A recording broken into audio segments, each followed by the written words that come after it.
Hi friends, welcome back to கோங்கோ அடுக்கல. இன்னைக்கு நம்ம ரொம்ப ஈஸியான வீட் எக் கொத்து பரோட்டா ரெசிபி தாங்க பார்க்க போறோம். அதுக்கு என்னென்ன தேவையான பொருட்கள்னு பார்க்கலாம் வாங்க.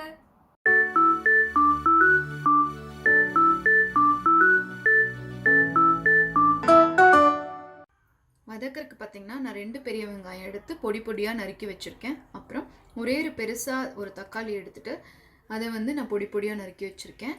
அப்புறமா இது பார்த்திங்கன்னா வெஜ்ஜு சால்னா.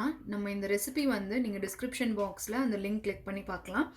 இப்போ வெஜ் சால்னா இல்லைனா வெஜ் குருமா இல்லாட்டி சிக்கன் குருமா இருக்கிறவங்க அதை ஆட் பண்ணிக்கலாம். அப்புறம் இதுக்கு 2 முட்டை எடுத்திருக்கேங்க. ஸோ 4 பரோட்டா நான் போட போகிறேன் இன்றைக்கி, அதனால் 2 முட்டை எடுத்திருக்கேன். அப்புறம் மிளகாய் தூள் தேவையான அளவு நீங்கள் எடுத்துக்கலாம். அப்புறம் உப்பும் தேவையான அளவு. இப்போது நான் இன்றைக்கி வீட் பரோட்டா எடுத்திருக்கேன். ஸோ இதை நீங்கள் நல்லா இந்த மாதிரி பிச்சு போட்டுக்கலாம். ஸோ இந்த வீட் பரோட்டா ரெசிபிக்கு டிஸ்கிரிப்ஷன் பாக்ஸில் நான் அங்கேயும் லிங்க் ஷேர் பண்ணியிருக்கேன், அது பார்த்துக்கோங்க. ஸோ மிக்ஸி ஜாரில் இது நல்லா இந்த மாதிரி பிச்சு எடுத்துக்கோங்க. எவ்வளோ பரோட்டா போடுறீங்களோ அவ்வளோ. இதை நம்ம பல்ஸ் பண்ணி எடுத்து வச்சுக்க போகிறோம். இப்போ ஃபஸ்ட்டு இதில் நீங்கள் கொஞ்சமாக எண்ணெய் எடுத்துக்கோங்க. இப்போ இந்த எண்ணெய் காஞ்சோன்னே நம்ம ஃபஸ்ட்டு இதில் வெங்காயம் ஆட் பண்ணிக்கிறோம்.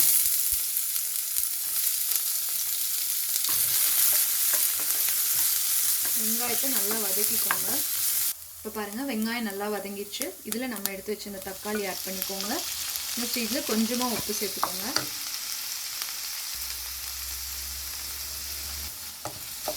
ஸோ இதில் நீங்கள் பார்த்தீங்கன்னா உப்பு பார்த்து சேர்த்துக்கோங்க. ஏன்னா நம்ம எடுத்த பரோட்டாலையும் உப்பு இருக்கும், அப்புறமா நம்ம சால்னாலையும் உப்பு இருக்கும். அதனால் இப்போ கொஞ்சமாக சேர்த்துக்கோங்க. ஜஸ்ட் இந்த தக்காளியும் வெங்காயம் வதங்கிறது.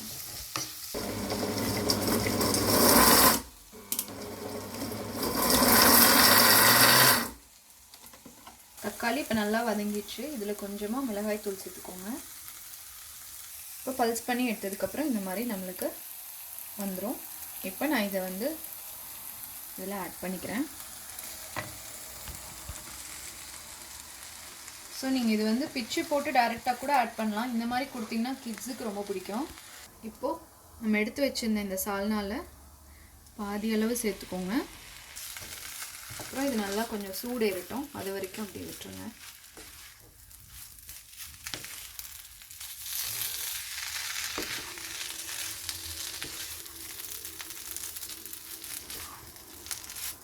இப்போ நடுவில் இந்த மாதிரி எல்லாத்தையும் ஒதுக்கி விட்டுட்டு நம்ம இங்கே எக்கு ஆட் பண்ணிக்க போகிறோம்.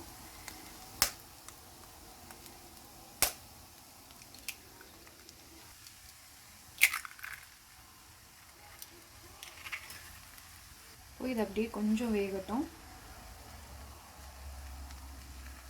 இப்போ இது நீங்கள் நல்லா மிக்ஸ் பண்ணி விடுங்க.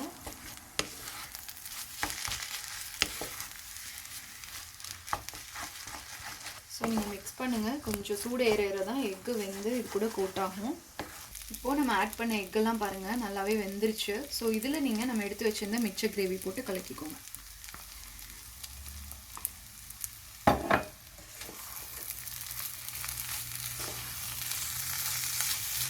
இப்போ பாருங்கள், கடைசியாக நம்ம கொஞ்சமாக கொத்தமல்லி இலை போட்டு அப்புறம் நீங்கள் இதை இறக்கி வச்சிடலாம். நம்மளோட டேஸ்டி அண்ட் ஹெல்த்தி கொத்து பரோட்டா ரெடி ஆயிடுச்சுங்க.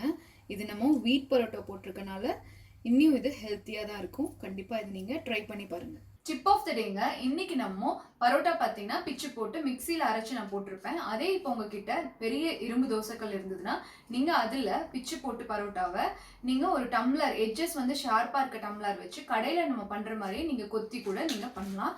ஸோ கண்டிப்பாக இந்த ரெசிபி உங்கள் எல்லாத்துக்கும் பிடிச்சிருக்குன்னு நினைக்கிறேன். இதை ட்ரை பண்ணி பார்த்துட்டு கமெண்ட் செக்ஷனில் என் கூட ஷேர் பண்ணிக்கோங்க. இந்த வீடியோ உங்களுக்கு பிடிச்சிருந்ததுன்னா எங்கள் சேனலை லைக் பண்ணுங்கள், ஷேர் பண்ணுங்கள். இங்கே வர ஒயிட் ஐகான் ப்ரெஸ் பண்ணி எங்கள் சேனலை சப்ஸ்கிரைப் பண்ணுங்கள். ஃபேஸ்புக் அண்ட் இன்ஸ்டாகிராமில் எங்கள் சேனலை ஃபாலோ பண்ணுங்கள். தேங்க்யூ.